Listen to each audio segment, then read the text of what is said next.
আল্লাহর কাছে কিছু চাইতে হলে, আল্লাহর কাছে কিছু পেতে হলে, ইহকালের সুবিধা ভোগ করতে হলে, পরকালের সুবিধা ভোগ করতে হলে রাতে উঠেই তাকে কিছু বলতে হবে।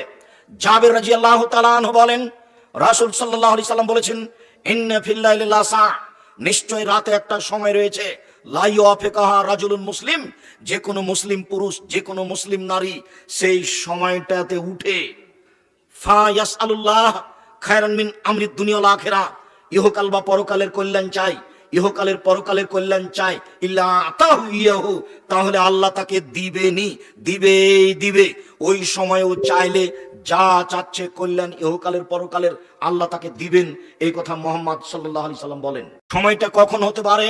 একাধিক হাদিস দ্বারা বোঝা যাচ্ছে, তা হবে রাত 12টার পরে।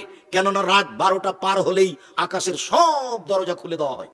আপনি তাড়াহুড়া করে সুন্দর করে ওযু করে 4 রাকাত সালাত আদায় করে নেবেন, ঠিক 12টার সময় 12টা 5-10-এ 4 রাকাত সালাত আদায় করে নেবেন, রাত ধরে তাহাজ্জুদ পড়ে যে নেকি হতো সেই নেকি হয়ে যাবে। আর এখন যেটা চাইবেন সেটা দিয়ে দেওয়া হবে, যেটা চাইবেন সেটা দিয়ে দেওয়া হবে। কেন? এখন আকাশের সব দরজা খুলে দেওয়া হবে। রাসূল সাল্লাল্লাহু আলাইহি সাল্লাম বলছেন, ইযা উযযিনা ফতিহাত, ইযা উযযিনা লিসসালাত ফতিহাত আবওয়াবুস সামায়ে, যখনই আযান দেওয়া হয় সালাতের জন্য তখন আকাশের সব দরজা খুলে দেওয়া হয়। আজান একামাতের মাঝে দোয়া ফেরত দেওয়া হয় না, আজান একামাতের মাঝে দোয়া ফেরত দেওয়া হয় না।